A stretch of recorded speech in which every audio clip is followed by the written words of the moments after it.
Barangay LS 97.1 Forever. Mga kwento ng pag-ibig, kwento ng pag-asa at mga kwento ng buhay dito sa Barangay Love Stories. Love Stories.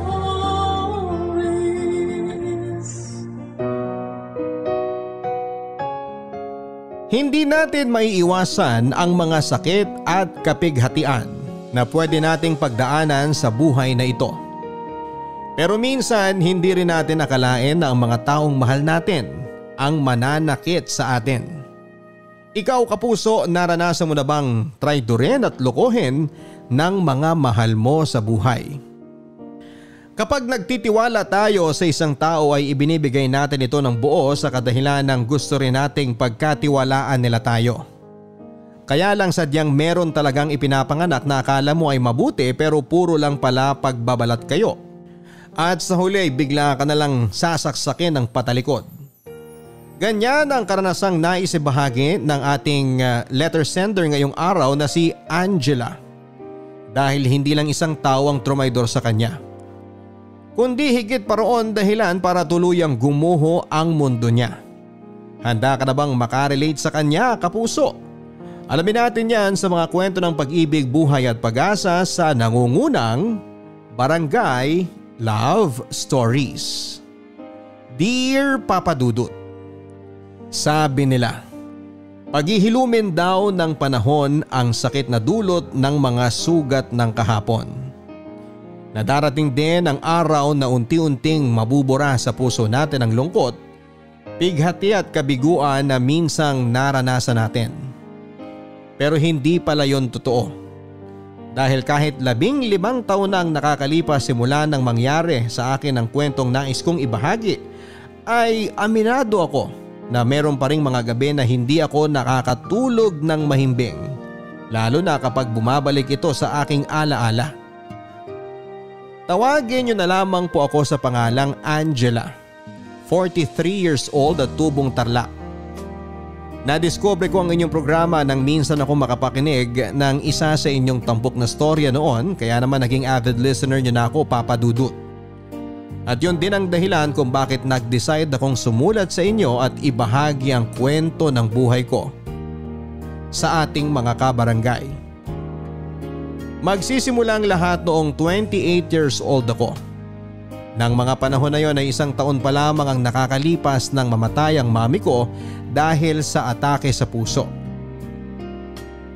Naging malaking dagok para sa aming pamilya ang nangyaring yon dahil naapektuhan talaga ng husto ang Daddy Armando ko, Papa Dudut.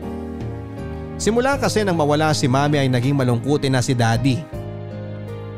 Pero nagbago ang lahat ng yon nang makilala niya si Veronica na hindi nagtagal ay naging stepmother ko. Alam ko na hindi pa ganoon katagal simula nang mawala si mami, pero nang napansin kong napapasaya naman ni Veronica si Daddy ay hindi na rin ako tumutol pa nang magdesisyon silang magpakasal. Tumagal ng halos 6 na buwan ang pagsasama nina Daddy at Veronica bilang mag-asawa nang mapansin kong napapadalas ang pagtatalo nila. Noong una, hindi ko masyadong pinagtutuunan ng atensyon ang nangyayari sa kanilang dalawa.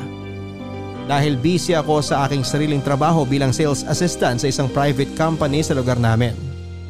Kaso napansin ko na naging malungkutin muli si Daddy, lalo na tuwing nagtatalo sila ng stepmother ko, Papa Dudut.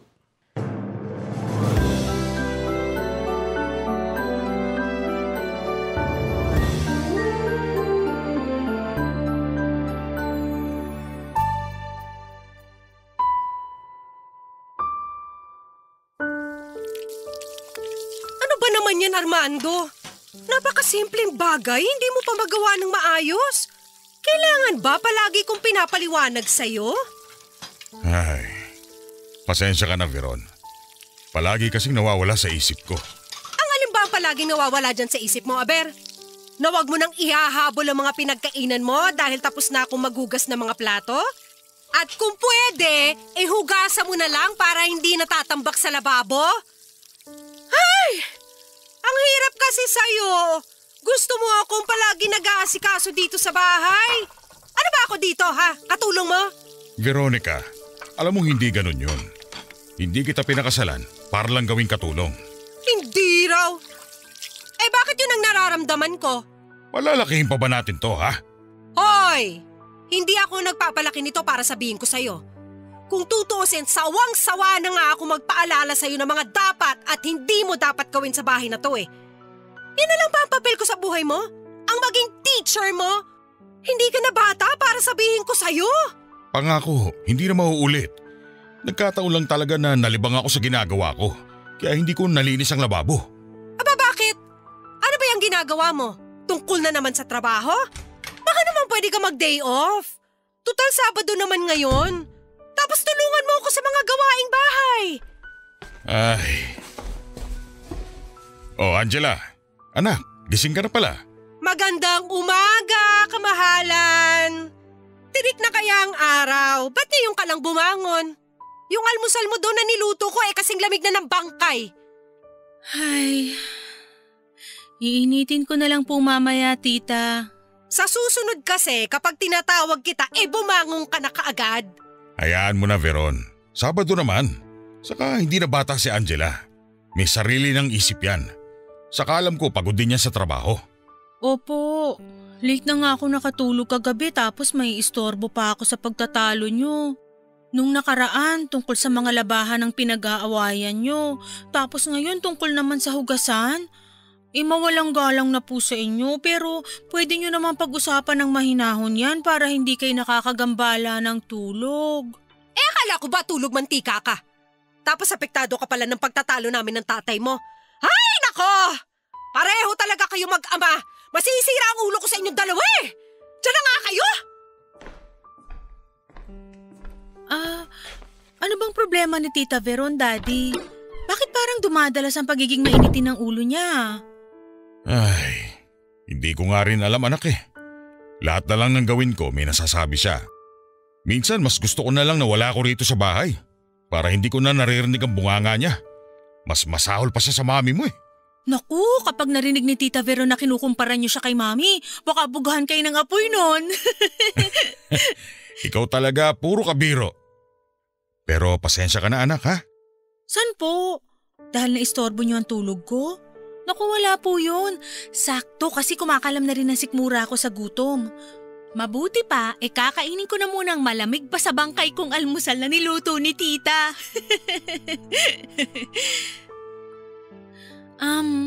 Dad, okay lang po yun. Hindi naman po ito ang unang beses na nag-asawa kayo, di ba? Kaya kung hindi naman importante yung tinatalak sa inyo, pasok sa isang tenga, tapos labas naman dapat sa kabila. Sa bagay, may punto ka.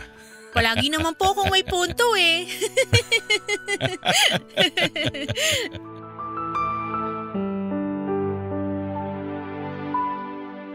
Kahit na nakangiti si Daddy, alam ko na dinaramdam niya ng gusto ang simpleng sagutan nila ni Veronica. Hindi yon ang unang beses na nakita kong balisa ang daddy ko matapos nilang magtalo ng stepmother ko, Papa Dudut. Ganon na ganon din kasi siya lalo na noong mga panahong kamamatay pa lang ng mami ko. Kaya naman nakaramdam talaga ako ng awa para kay Daddy at inis naman para kay Veronica. Papa Dudut, sa totoo lang ay ayoko talagang pakialaman ng relasyon nilang mag-asawa dahil matatanda na sila. Alam na nila ang tama at mali at kung may hindi man sila pinagkakasunduan, ay mas dapat nila itong pag-usapan ng mahinahon para ayusin ang kung ano man ang problema nila. Kaya lang hindi ganon ang nangyari. Nagkataon naman na solong anak lamang ako kaya wala rin akong mapagsabihan ng frustration ko sa buhay namin. Maliban na lang sa boyfriend kong si Peter, Papa Dudut. Nang mga panahon na yun ay 2 taon na kaming magkarelasyon ni Peter. Isa siya sa mga taong nag-welcome noon sa akin sa kumpanyang pinagtatrabahuhan ko at siya rin ang naging mentor ko. Naging magkaibigan nga kami at sa huli ay nagkaibigan. Pero hindi alam ng daddy ko ang relasyon namin ni Peter dahil masyado siyang protective sa akin, Papa Dudut. Tapos namatay pa ang mami ko kaya naman nawala na rin sa isipan ko noon na ipakilala sa mga magulang ko ang boyfriend ko. Tapos, alam mo ba, nung isang araw, tungkol naman sa kung sino ang dapat maghugas ng pinggan namin ang pinag-aawayan nila. Grabe, di ba? Oo nga. O tapos ano pa? Narinig ko pa na nagagalit kay Daddy si Tita Veron dahil raw ginagawa siyang katulong sa bahay. Samantalang parang nga siyang donyo kung umasta. Akala ba niya hindi ko alam na puro lang siya cellphone kapag nasa trabaho si Daddy? Social media dito, social media doon. Paano mo naman nalaman na panay cellphone at social media lang siya, ha? Bakit? Nag-install ka na rin ba ng CCTV camera sa bahay nyo para malaman ang aktibidades ng stepmother mo? Paano kung sabihin kong oo? Seryoso? Umabot ka na sa ganung level, babe? Astig! Ahati ka rin no. Syempre biro lang. Palagay mo sa akin may oras para magpa-install ng ganun hindi nga ako magkanda ugaga sa trabaho ko sa opisina. Tapos kapag nasa bahay naman ako, hindi naman ako makapagpahinga dahil sa kanilang dalawa. Babe, daig pa nila ang mga bata. Base naman sa mga kwento mo, mukhang hindi naman ganoon kaseryoso ang pagtatalo ng daddy at stepmother mo. Tipong normal lang sa mag-asawa. Kung magiging katulad nila tayo kapag naging mag-asawa na tayo, baka magdalawang isip akong pakasalan ka. Tingnan mo tong taong to. Gumaganti ka ba kasi inisar kita tungkol dun sa CCTV camera? Oo, bakit ba? Dapat lang sa'yo yan. Masyado ka kasing mapang-asar eh. Babe naman eh. Oo na, joke lang. Magagawa ko ba naman yun sa'yo? Pero sana kung ano man yung dahilan ng madalas nilang pagtatalo maayos na. Kahit kasi mababaw at mukhang simpleng bagay lang, nakikita kong naapektuhan si Daddy. Si Tita Veron siguro hindi kasi siya tong panay talak ng talak. Ayoko rin naman na lagi silang pinapakailaman kasi nga matatanda na sila eh. Ay, minsan tuloy naisip kong bumukod na lang ng bahay dahil hindi na sapat yung dingding ng kwarto ko para hindi marinig ang panenermo ni Tita Veron kay Daddy. Ay, pambihira talaga. Tiisin mo na lang muna, babe. Alam ko naman na ayaw mo ring mapalayo sa daddy mo. Kaya kahit gusto mong bumukod na lang, di mo rin siya matitiis. Alam mo, tama ka dyan, babe. Kaya nga habaan mo na lang ng tripling ulit ang pasensya mo para wala nang gulo. Ano pa nga ba? Wala namang perpektong pamilya. Tsaka hindi rin naman ako tumutol nang pakasalan niya si Tita Veron dahil nga nakikita ko namang masaya siya. Saka ayoko rin kasi ng drama, no? Ang dami nang ang drama sa paligid eh. Dadagdagan ko pa ba? Ang kailangan ngayon pasensya. Saan ba nakakabili nun? Magpapanik buying talaga ako. Ikaw talaga? Puro kalokohan. Kumain na nga lang tayo. Mabuti pa. Medyo nagugutom na din kasi ako sa kakarante. Papadudot matapos naming mag-usap ni Peter ay aminado akong gumaan talaga ng husto ang pakiramdam ko. Palibhasa alam na alam din ng boyfriend ko kung ano ang sasabihin para ako kumbinsihin na mas habaan pa ang pag-intindi sa sitwasyon namin sa bahay o estado ng relasyon nina Daddy at Veronica. Naisip kong may punto nga naman si Peter at hindi maganda kung makikigatong pa ako sa away nila na mag-asawa, sa halip ay gumawa na lamang ako ng paraan para naman magkasundo sila. At bilang unang hakbang ay tinulungan ako ni Peter na mag-isip ng magandang gimmick na pwedeng gawin ni Daddy para naman masurpresa niya ang stepmother ko. Lalo pa nga na malapit na ang birthday nito. Papadudot na pasarap nga ang kwentuhan namin ni Peter kaya naman hindi na namin namalaya ng oras. At dahil likas na may pagka-gentleman ang boyfriend ko kaya nagdesisyon siyang ihatid ako sa amin. Nung una tutol pa ako dahil hindi ko pa nga pinangahasang isama si Peter sa bahay namin dahil hindi pa alam ni Daddy na may boyfriend na ako. Pero wala na rin naman akong nagawa noon dahil mapilit si Peter. Kesyo gusto raw niyang makasigurado na ligtas akong makakauwi sa amin at mas mapapanatag siya kung siya mismo ang maghahatid sa akin. Sa huli ay wala na rin akong nagawa, Papadudot. Nang makaalis na si Peter matapos niya akong ihatid ay akala ko ay ayos na ang lahat dahil mukhang wala namang nakapansin sa pagbaba ko sa kotse niya. Pero mali pala ako dahil nakita pala kami ni Daddy. Nang mga panahon na yon ay akala ko ay pagagalitan ako ng Daddy ko, Papadudot. Pero laking gulat ko nang sinabi niyang imbitahan ko raw si Peter sa bahay namin para formal na ipakilala sa kanila ng stepmother ko. Barangay Love Stories. Barangay Love Stories. Ang mga Kapuso shows mapapanood at mapapakinggan din abroad via GMA Pinoy TV, GMA Live TV at GMA News TV channels. Para mag-subscribe, visit www.gmapinoytv.com. Follow us at GMA Pinoy TV on Facebook, Twitter, Instagram, YouTube, Viber, and TikTok for the latest updates on Kapuso programs, artists, events, promos, and more. Salamat, Kapuso! Barangay Love Stories. Barangay Love Stories.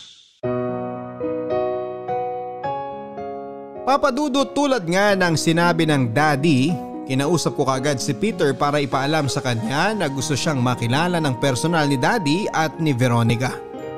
Natawa pa nga ako dahil inamin sa akin ni Peter na kinabahan daw siya kasi yon ang unang beses na makikilala niya ang magulang ko. Pero sinabi ko na lang sa kanya na magandang pagkakataon na rin yon upang magkalapit ang loob nila ni daddy, bagay na sinang-ayuna naman ni Peter. Papa Dudut, mabilis ngang lumipas sa mga araw at sumapit ang linggo na mismong araw ng pagpunta ni Peter sa bahay namin. Nang makita nga niya ang daddy ko ay kaagad siyang nagmano rito. Ganon din ang ginawa niya nang lumabas naman mula sa kusina ang stepmother ko. Masasabi kong tila nabunutan ako ng tinik sa lalamunan nang sa wakas ay makilala nga ni daddy si Peter. Kasi sino ba naman ang hindi makakaramdam ng labis na kasiyahan lalo pat nakikita kong naging maayos naman ang una nilang pagkikita. Siyempre nang maghapunan, inasahan ko na tatanungin nila si Peter. Mabuti na lang dahil napaghandaan naman ng boyfriend ko ang mga isasagot niya. Kung ganon, matagal na pala kayo ng anak ko at hindi ka man lang naglakas loob na magpakita sa akin. Kung hindi ko pa nakita noon na inihatid mo si Angela, hindi ko pa malalaman na may boyfriend na pala siya. Dad naman akala ko ba hindi mo kami sisermonan ni Peter? Nagsorry naman kami. Hindi ko naman kayo pagagalitan. Ang akin lang, bakit kayo naglihim? Si Angela ba legal sa inyo? Kilala ba siya ng mga magulang mo ha? Opo. Nakilala na po si Angela ng mama at papa ko at okay naman po sa kanila ang relasyon namin. Pwede mabuti kung ganon. Kasi iho, alam mo ang gusto ko lang naman mapunta sa isang mabuting lalaki ang anak ko. Nag-iisang anak ko yan si Angela. Kaya naman ayoko talagang may kung sinong mananakit sa kanya. Kahit ikaw. Opo. Hindi ko po magagawang saktan si Angela, tito. Pangako po. Kahit na hindi po ako perpektong lalaki, gagawin ko po ang lahat para maging masaya ang anak nyo. Hindi ko po siya hayaang umiyak. At sa abot ng aking makakaya, poprotektahan ko po siya. Ganyan nga ang gusto kong marinig mula sa'yo, Peter. Kahit paano, mapapanatag na ako dahil nakatagpo na ng lalaki mag-aalaga sa kanya tung unika iha ko. Makasingit lang sa usapan nyo ha. Pareho na namang nasa tamang edad yang sina Peter at Angela. Kumaka-baby ka naman sa anak mo, Armando. Veron, masisisi mo ba ako? Nag-iisang anak ko si Angela. Siyempre gusto ko lang yung magagandang bagay ang mangyari sa kanya. Ewan ko lang ha. Kasi kung ako talaga ang mama ni Angela, approve na agad sa akin to si Peter. Wala nang tanong-tanong. Kitang-kita mo naman sa kanya na responsable siyang lalaki. Tsaka tingnan mo, ang ganda ng katawan niya. Mukhang mapoprotektahan talaga niya ang anak mo, no? Kaya pwede ba? Huwag ka na masyado mag-alala. Magtiwala ka na lang sa future manugang mo. Manugang kagad, tita. Ikakapakilala ko pa nga lang sa inyo kay Peter Uy, bakit? Duda ka pa ba na siya ang magiging asawa mo? Hindi naman po sa ganun. Hindi naman pala bakit iba ang tono mo? Alam mo, Angela, kung ako ang girlfriend ni Peter, hindi ko na siya papakawalan. Kumbaga sa mga isda sa dagat, good catch na siya. Kaya kung ako sa'yo, pagkatapos ng dinner natin, pag-usapan na natin kung kailan ang kasal nyo. Sa inyo ang suporta ko at boto ko. Kasal? Parang ang bilis naman yata nun, Veron. Di ba parang masyado pang maaga para pag-usapan natin yon? Daddy, mukhang nagbibiro lang naman po si Tita Veron.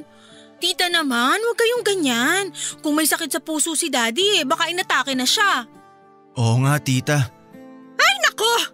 Pare-pareho kayong killjoy Mabuti pa kumain na tayo. Huwag na natin sirain ang magandang gabi na to. Kain ka lang ng kain ha, Peter? Masarap yan. Luto ko yan. Pagkatapos nga ng hapunan ay niyaya ni Daddy si Peter na manood ng TV sa sala namin. Tapos ay napansin ko na lamang na parang may seryoso silang pinag-uusapan na sa bandang huli ay inamin sa akin ng boyfriend ko na sinabi raw sa kanya ni Daddy na aalagaan at iingatan niya ako. Wag na wag din daw niya akong sasaktan dahil si Daddy ang makakalaban niya. Aaminin kong labis na nagalak ang puso ko nang malamang kong kinausap pala ni Daddy nang masinsinan si Peter, Papa Dudut. At bukod doon ay hindi rin niya minasama ang paglilihim ko ng halos 2 taon sa relasyon namin ni Peter. Naisip ko nga ng mga panahon na yon na baka panatag naman si Daddy sa boyfriend ko kaya pinagkatiwala niya ako rito. Sa katunayan, Papa Dudut, ay maging ang stepmother kong si Veronica ay napansin kong naging close ka agad kay Peter. Masaya naman ako dahil naging mainit ang pagtanggap nila sa aking boyfriend. At ang nakakatuwa pa nga doon ay mama at papa na rin ang tawag ni Peter sa kanila.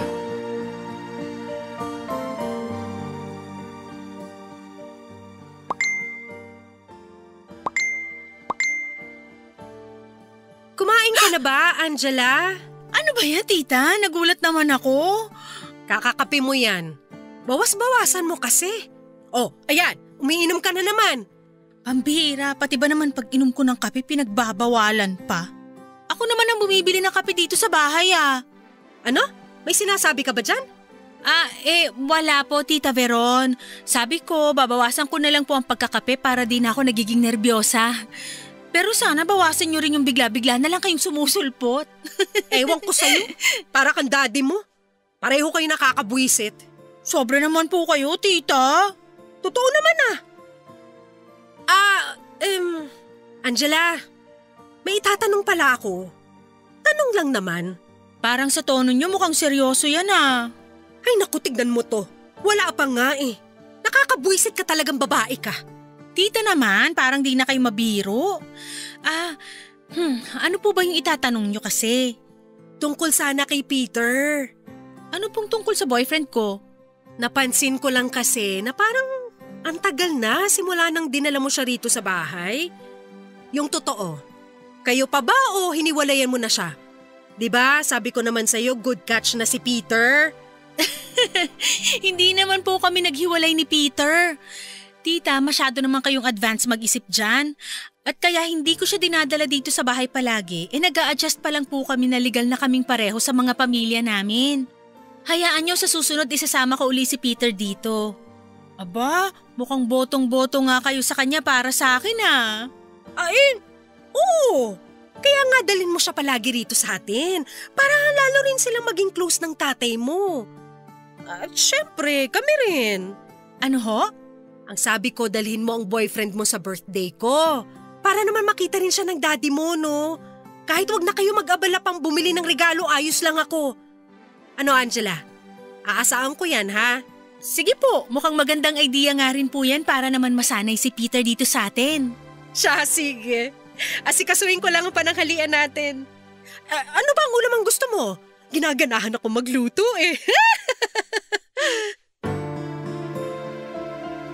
Sa totoo lang ay napaisip ako nang banggitin ni Veronica ang tungkol sa boyfriend kong si Peter, Papa Dudut. At aaminin kong namangha ako nang siya pa mismo ang nagsabing iniimbitahan niya si Peter sa birthday celebration niya. Noong ko naisip na gano'n na pala ka-welcome si Peter sa amin, bagay na labis kong ikinagalak. Nang muli kong imbitahan ng boyfriend ko na pumunta sa bahay namin ay kampante na siya at hindi nag-aadong kabado tulad ng unang beses na tumungtong siya sa amin. Para sa akin ay nakakatuwa yon dahil hindi na namin kailangan mag-alala na baka may ibang makaalam sa aming relasyon. Lalong lalo na ang daddy ko dahil nang mga panahon na yon ay masasabi kong nagustuhan talaga si Peter ng pamilya ko. Pero nang dumating ang araw ng birthday celebration ng stepmother ko ay doon ko na nga rin napansin na mas madalas niyang kausapin si Peter kaysa sa iba niyang bisita na di hamak naman na mas malapit niyang kaibigan. Papa Dudut, bukod doon, napapansin ko rin na panay himas ni Veronica sa braso at hita ng boyfriend ko. At kapag tinitignan ko naman si Peter para malaman ang reaksyon niya ay lumalabas na mukhang hinahayaan lang niya ang malikot na kamay ng stepmother ko. Ayokong mag-isip ng marumi, Papa Dudut, dahil baka mali lang ako ng interpretasyon sa sitwasyon. Baka kaya mukhang walang pakialam si Peter sa ginagawa sa kanya ng stepmother ko ay dahil hindi niya talaga binibigyan ng manisya ang mga himas nito. Kaya naman nag-decide ako na baliwalain na lamang ang mga nangyayari. At para hindi masira ang araw na yon ay nanahimik na lamang ako, Papa Dudut. Pagkatapos nga ng birthday celebration na yon ng stepmother kong si Veronica, aaminin kong nakalimutan ko na ang kung anumang isipin ko ng mga araw na yon. Palibhasa mas pinagtuunan ko na lamang ng pansin at atensyon ng kaganapan, gayon din si Peter na matapos makipag-usap kay Veronica ay agad akong hinanap. At hanggang sa matapos nga ang party ay parang kambal tuko na kaming hindi mapaghiwalay. Nagdaan ang ilang araw hanggang mag-isang linggo. Muli kong napansin na napapadalas na naman ang pagtatalo ni na Daddy at ni Veronica. Nandyang wala silang araw o oras na pinipili para magsagutan at magbatuhan ng masasakit na salita. Aminado ako na naapektuhan na talaga ako sa walang humpay nilang pag-aaway.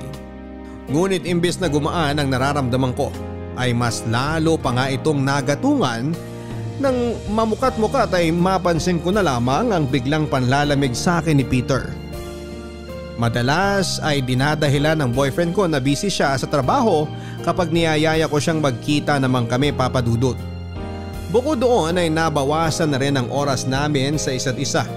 Ultimo ang pag-uusap namin sa telepono ay nagiging madalang na. Hindi naman sa pagiging clingy, Papa Dudut.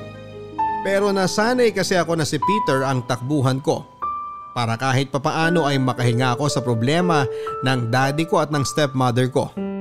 Kaya nga naisip kong kumprontahin na siya. Hay, babe, ano ba yun? Ano ba yun? Ngayon na nga lang tayo nagkita ulit tapos parang wala ka pang kagana-ganang kausap? Aba kanina pa ako salita ng salita dito kaso mukhang hindi ka naman nakikinig. Ang layo ng iniisip mo eh. Kitang-kita ko yung bubble sa ulo mo. Sorry na. Wala lang talaga ako sa wisyo ngayon eh. Saka sinabi ko naman sa'yo, di ba? Ikaw lang tong nagpupumilit na magkita tayo. Di ka makaintindi. Alin ba kasi ang dapat kong intindihin ha? Ilang araw ka na kayang missing in action. Tapos akala ko matutuwa ka dahil nagkita tayo ngayon pero kabaligtaran pa yung reaksyon mo? Ay, bakit mo ba kasi ako ini-Indian lately ha? Ay, di ba? Sinabi ko na sa'yo na busy nga ako sa trabaho. Alin ba doon ang di mo naiintindihan? Ikaw din naman nun kapag busy ka tapos gusto ko makipagkita. Pero hindi ka naman pwede. Di ba inuunawa ko? Ngayon ako naman sanang intindihin mo. Babe, naiintindihan ko naman. Siguro masyado lang akong nasanay na palagi kang nakakausap tungkol sa mga bagay-bagay. Kaya nung dumalang, yun, nalungkot na talaga ako. At pakiramdam ko iniiwasan mo na ako. Ay, babe naman eh. Gaano mo na ba ako katagal na boyfriend ha? 1 buwan? 2? Ipapaalala ko lang sa'yo na bumibilang na tayo ng taon. Saka matanda na rin tayo. Dapat, mas nilalawakan na natin ang pag-intindi natin sa isa't isa. Kung makapagsalita ka kasi parang nahukulangan ka sa atensyon. Saka, ano ba yung bagay na gusto mong sabihin sa akin? Yun pa rin bang tungkol sa pagtatalo ng daddy at stepmother mo? Para namang bagong bagay pa yun, babe. Aba, masisisi mo ba ako? Masyado na silang nakaka-frustrate. Akala ko titigil na sila pero parang lalo lang silang lumala. Di ko alam kung sino sa kanilang may problema. Napapagod na akong pagpasensyahan sila. Kung hindi mo sila iintindihin, sino pang iintindi sa kanila? Pamilya mo sila. Unless, putulin mo ng tuluyan ang connection mo sa kanila. Saka ka pala matatahimik. Bakit naman ganyan ang tono ng pananalita mo, ha? Hindi mo naman kailangang sabihin pa yan dahil gusto ko lang maglabas ng sama ng loob sa'yo. Kaso mukhang lalo mo lang pinasasama ang loob ko. Yung totoo, sa trabaho ka lang ba talaga busy? O baka naman meron pa, sabihin mo na. Gusto mo talagang malaman? Busy rin ako sa pamilya ko. Para lang malaman mo, meron din ako sariling problema sa bahay. At ang mama ko, Nitong nakalipas, napansin ko na lang na madalas maglambing sa akin. Kesyo, puro na lang daw ako trabaho at jowa. Sila naman daw ang pagtuunan ko ng atensyon. Kaya naman ayun, pinagbibigyan ko. Minsan na naman maglambing sa akin si mama eh.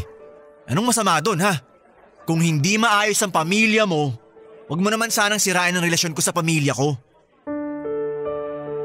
Aaminin kong nakonsensya ako dahil pinag-isipan ko ng hindi maganda si Peter, Papa Dudut. At kahit na hindi ko intensyon ay lumabas pa rin na napakaklingi ko sa kanya. Sa totoo lang ay hindi ko naman balak na magpakakontrabida at agawin ang atensyon ni Peter sa kanyang pamilya. Lalong-lalo nga sa kanyang mama, Papa Dudut. Lalo pat alam ko kung gaano niya kamahal ito. Kaso napansin ko na lang na lalong naging malayo kami sa isa't isa ni Peter at kahit na anong pag-intindi ang gawin ko sa sitwasyon ay dumarating pa rin sa punto na nabobobo akong unawain ang mga dahilan niya na kesyo magkasama nga sila ng mama niya sa isang partikular na event o masyado silang naging abala sa pagbabanding nila. Wala na siyang bukang bibig kundi ang mama niya, Papa Dudut. Kaya naman hindi ko itatanggi na nakakaramdam na ako noon ng pagkainis. Masisisi niyo ba ako kung magkaganon ako gayong alam na alam ko naman na kahit mahal na mahal ni Peter ng nanay niya ay wala naman itong kaamor-amor sa kanya. Oo, dahil bata pa lang si Peter ay mas paborito na ng mama nila ang kuya niya, Papa Dudut. At isa pa ay hindi rin naman idinitalye ni Peter kung anong klaseng bonding ang ginagawa nila ng mama niya kaya nga kabaliwan mang maituturing pero hindi ko na napigilang mag-isip ng hindi maganda. Kaya muli ay kinausap ko si Peter dahilan para tuluyan na siyang mapikon at magalit sa akin. Babe! Busy nga ako, di ba? Nakuha mo pa talagang tawagan ng kapatid ko para lang makausap ako? Ano ba naman yan? Hindi ka ba makapaghintay na tawagan na lang kita at kailangan mo pang mga istorbo ng tao? Maghintay na tawagan ako? At kailan yun, Aber? Sa isang buwan? Sa isang taon? Masisisi mo ba ako kung sa kapatid mo na lang ako nakisuyo, ha? Makapagsalita to para namang ibang tao ako. Ipapaalala ko lang sa'yo na girlfriend mo ko, no? Baka naman nakakalimutan mo na kasi masyado kang busy sa pakikipagbanding mo sa mama mo. Anak naman ng lintik ko. Ano naman ang masama kung kasama ko ang mama ko ngayon? Alam mo, buwisit ka rin eh. Lakas mo manira ng araw. Kung makapagsalita ka, daig ko pa may ibang babae ah. Ano? Yan ba gusto mong palabasin ha? Aba, ano magagawa ko kung idinadahilan mo lang nakasama mo ang mama mo pero ang totoo, may iba ka bukod sa akin? Ano, sabihin mo? Tama ako, di ba? Hayop ka, Peter! Huwag na huwag mo susubukang magsinungaling sa akin! Ano ba namang klaseng pag-iisip yung meron ka ha? Paano mo naman naatim na sabihin sa akin ang tungkol sa bagay na yan? Nasa matinong pag-iisip ka pa ba ha? O baka naman nagdodroga ka? Eh ano bang magagawa kung gago ka? Babae ako! Hindi ko kayang baliwalayin ang nararamdaman ko, Peter! Kaya pasensya ka na kung nakakapag-isip ako ng masama! Kung hindi ko nakokontrol ang sarili ko na magduda! Ewan ko sa'yo, Angela. Nagbago ka na. Di na ikaw yung babaeng maintindihin na nagustuhan ko. Para ka ng ibang tao eh. Ano bang kinakagalit mo dyan, ha? Baka nakakalimutan mo, ikaw ang palaging walang oras sa akin at sa relasyon natin. Sinubukan ko namang intindihin ka, pati na ang mga dahilan mo. Pero hindi man lang ba pumasok dyan sa kokote mo na pagtapunan man lang ako kahit konting atensyon? Sa lagay, parang kinalimutan mo na yatang may girlfriend ka eh. Alam mo, ikaw lang nag-iisip ng ganyan. Ikaw lang ang gumagawa ng senaryo dyan sa utak mo na sa huli, kalulungkot mo rin. Hindi ka ba busy sa buhay mo, ha? Para kasing ang dami mong panahon para busitin ako eh. Ibababa ko na itong telepono. Baka kasi hinahanap na ako ng mama ko. Istorbo ka masyado. Sandali! Ano ba kasi yun, ha? Kung may mahalaga kang sasabihin, sana kanino mo pa sinabi. Inuubos mong oras kung lintik ka eh. Peter, ano ba? Naririnig mo ba kung paano mo ako kausapin? Hindi mo na ako nire-respetong gago ka! Kung respeto pala ang gusto mo, pues, matuto ka rin rumespeto. Unang-una, huwag mong guguluhin ang oras ko sa pamilya ko. Lalong-lalo na sa mama ko. At huli, huwag na huwag mo ka pag-iisipan ng hindi maganda dahil wala akong ginagawang masama. Diyan ka na nga buwisit ka. Bye! Hello? Peter?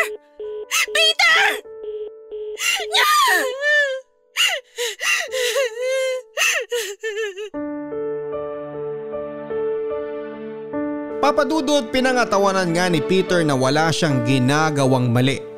Nasa aming dalawa, ako lang itong masyadong mapaghinala at maruming mag-isip.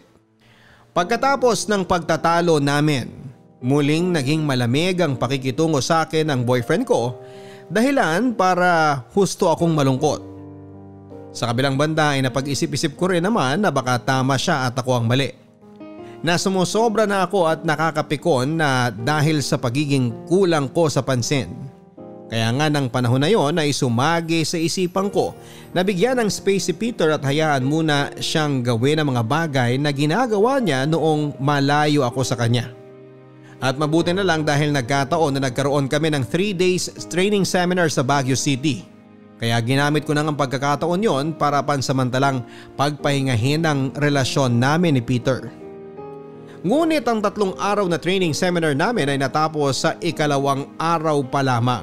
Kaya walang pasabi akong umuwi sa bahay namin ng sumunod na araw. Kaso laking gulat ko nang makitang nakaparada sa garahe namin ang motorsiklo ng boyfriend ko, Papa Dudut. Doon na nga ako biglang nilamon ng kaba kaya naman nagdire-diretso na ako papasok sa bahay namin at naabutan ko ang nasa sala si Daddy.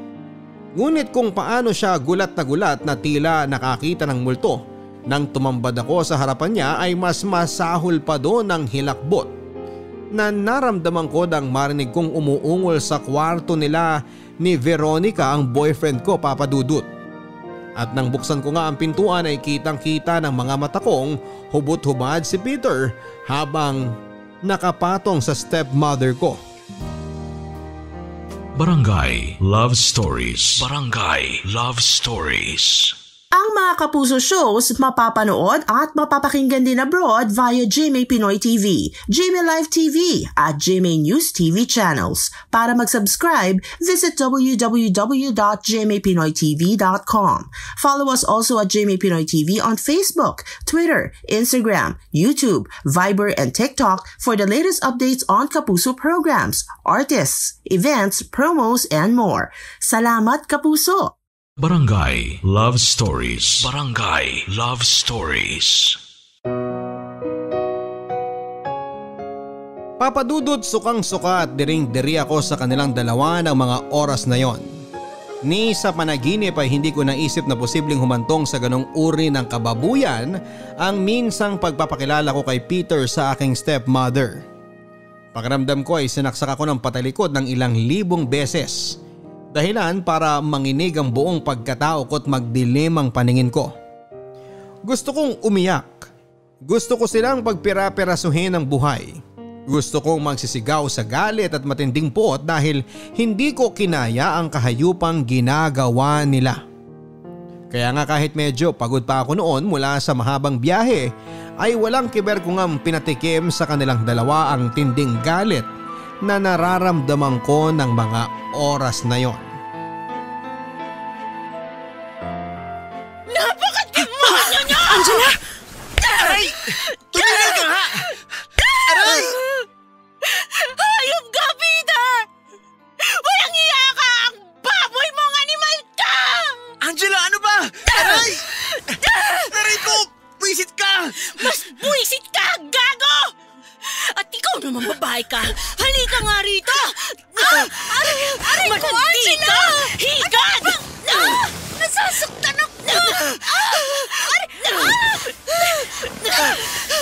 Kulang pa nga yung pananabunod ko sa yung gaga ka eh!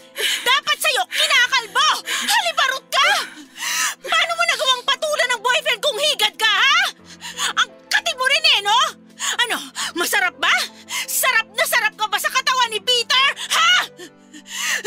At ikaw, kailan mo ba nasigmurang patulan ng stepmother ko, ha? Napaka-demonyo mo, no? Tao ka ba ba? Kasi napaka-baboy niyong dalawa!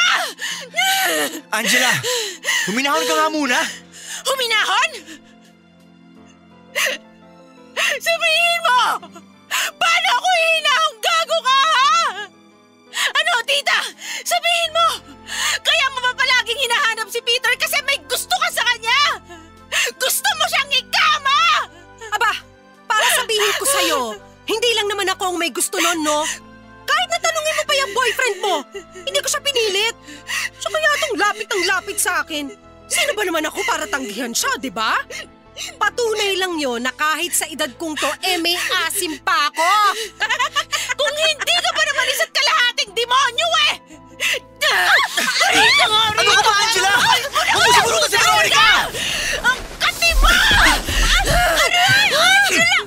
Angela, ano ba? Tigilan mo na nga yan. Nasasaktan mo Tita Veron mo. Mas concerned ka pa sa malanding babae na to kaysa sa sarili mong anak, Daddy! Hindi ka man lang ba nangagalit, ha? Nagtataksil sa'yo ang asawa mo! Kahit dun man lang ay mamuhi ka sa kanya! Hindi ko kayang magalit kay Veron dahil mahal ko siya. Mahal na mahal ko siya, Angela. Kaya huwag mo na siya saktan. Ano ka mo? Mahal mo yung hayop na yan? Kahit naharap-harapan ka pa niyang iniibutan sa ulo? Ano? Wala lang yun sa inyo? Alam ko na may nangyayari sa kanila, Angela. Nagpaalam sa akin noon si Veron at pinagbigyan ko siya. Sabi niya, gusto naman niya magkaroon ng init ang relasyon namin. At bukod dun, nagbanta siyang iiwan ako kapag hindi ko pinagbigyan ng kahilingan niya. Kaya nga sumang-ayon na lang ako nang sabihin niya sa akin na gusto niya si Peter. Angela, anak, intindihin mo naman ang daddy. Alam mo naman na ayoko na ulit masaktan, hindi ba? Ayoko na ulit maiwan. Kaya nga kahit masakit sa akin, pikit mata ko na lang na hinahayaan ang milagrong ginagawa nila. Hindi ako makapaniwalang magagawa mo to sa akin na sarili mo pang anak! Ni hindi na kita kayang tingnan ng diretsyo dahil galit na galit ako sa'yo!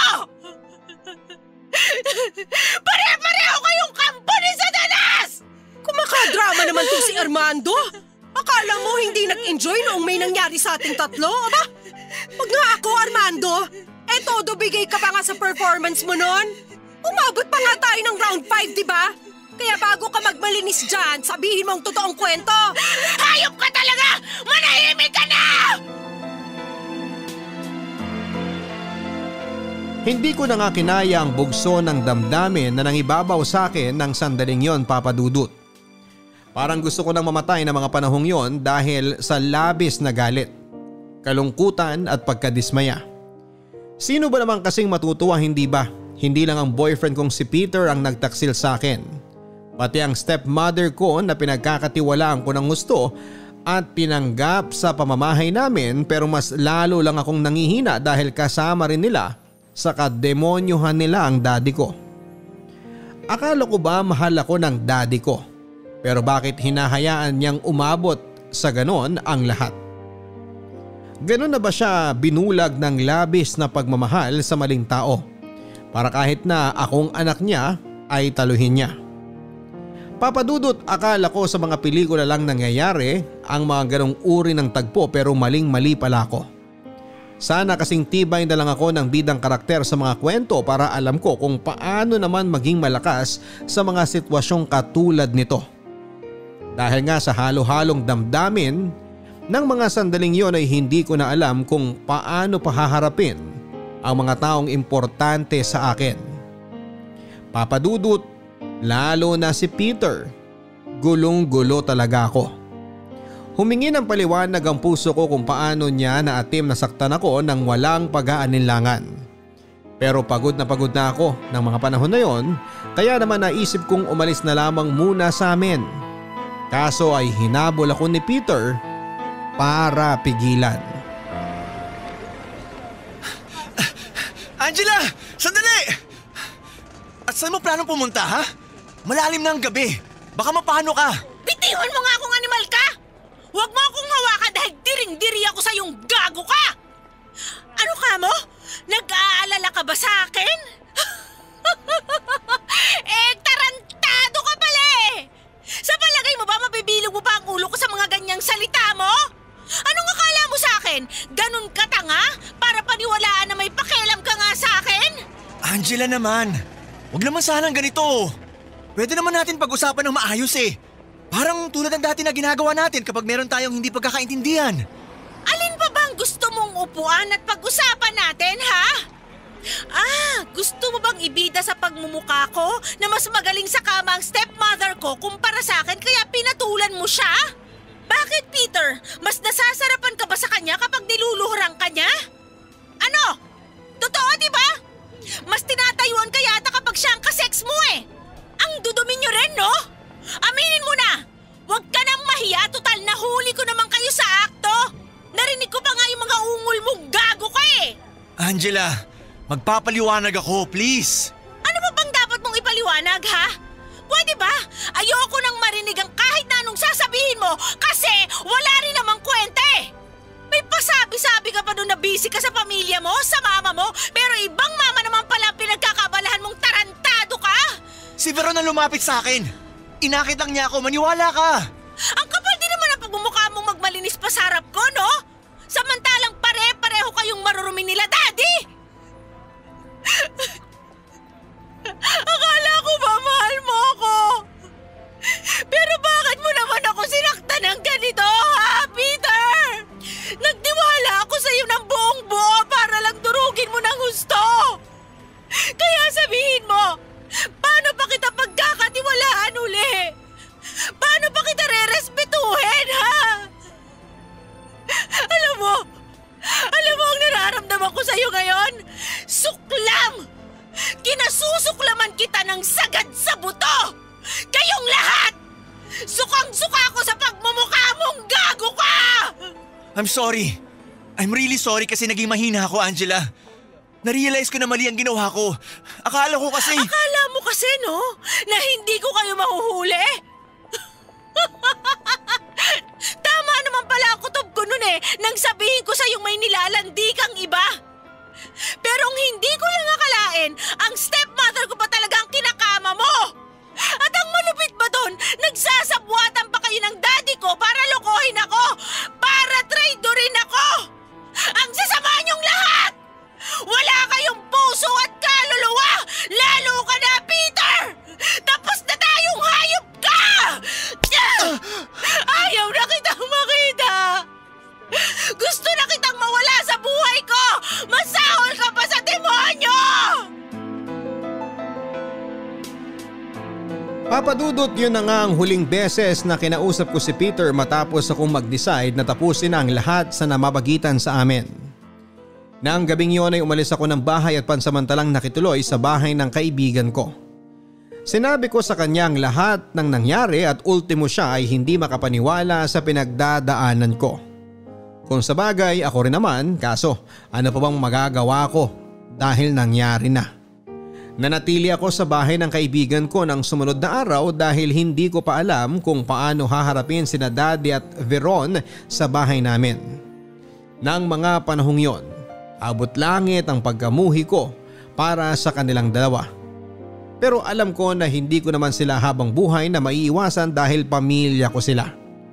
Kaya naman ng sumunod na araw ay nag-decide akong umuwi sa amin para iligpit ang lahat ng damit at gamit ko. Nang panahon na yon, pinigilan pa ako ni Daddy na umalis pero wala na rin naman siyang nagawa dahil desidido na ako, papadudot. Katwiran ko, hindi ko makakalimutan ang lahat ng sakit na ginawa nila sa akin kung hindi ko tuluyang puputulin ang connection ko sa kanila. Hindi ako tuluyang makakapag-move on kung paulit-ulit ko silang makikita. Isa pa ay mukhang nakapagdesisyon na rin naman si Daddy kung sino sa amin ni Veronica ang mas mahalaga sa kanya. Kaya bakit ko pa ipagsisiksikan ang sarili ko sa buhay niya kung hindi naman ako ang pinili niya. Papadudot, ipagpapasa Diyos ko na lang kung papaano niya paparusahan ng mga taong nanakit sa akin dahil nga pagod na ako. Matapos ko kasing lumaya sa amin ay nanatili ako sa bahay ng kaibigan ko. At pagkalipas ng isang buwan ay nag-decide akong umalis ng Tarlac. Hindi ko na lang babanggitin kung nasaan ako ngayon dahil ayokong mahanap ako ng mga taong naging dahilan kung bakit ako nasasaktan. Sa ngayon ay masaya naman ako sa buhay ko dahil meron na rin akong sariling pamilya. Pamilya na pwede kong panghawakan na kailanman ay hindi ako tatraidorin. Pamilya na naging dahilan para ako magpatuloy pa sa buhay na ito sa kabila ng mga pinagdaanan ko. Alam ko na masyadong malungkot at masalimuot ang storyang ibinahagi ko. Kaya nga nagpapasalamat ako kung sakaling mapili ninyong itampok ito sa programa ninyo. More power po sa inyong programa at sana ay marami akong kabarangay na na-inspire sa kwentong ibinahagi ko. ang inyong forever kapuso at kabarangay, Angela. Maraming salamat sa ating letter sender na si Angela dahil pinagkatiwalaan niya ang ating programa para ibahagi ang storya ng buhay niya na masasabi kong hindi biro at masyado pong masakit. Pero natutuwa naman kami dahil sinabi mong nasa masayang sitwasyon ka naman sa buhay mo sa ngayon. Kahit sino sa atin merong nakaraang hindi makakalimutan. Minsan masaya ang mga alaala nating ito pero meron ding masasakit. Magkaganon pa man, kaya nga ito nakaraan na, ang ibig sabihin noon ay doon lamang ito dapat manatili. Tandaan natin na palagi pa rin tayong may pagkakataon na makapag-umpisa ng panibagong buhay, panibagong pahina ng buhay natin. Iwan na lang natin sa nakaraan ang lahat ng sakit at baunin na lang natin sa ating puso ang mga masasayang bagay kung yun lang ang makakatulong sa atin upang makapagpatuloy tayo. Hanggang sa muli mga kapuso, ako po si Papa Dudut sa mga kwento ng pag-ibig, buhay at pag-asa. Dito sa Barangay Love Stories number 1. Mga kwento ng pag-ibig, kwento ng pag-asa at mga kwento ng buhay dito sa Barangay Love Stories. Love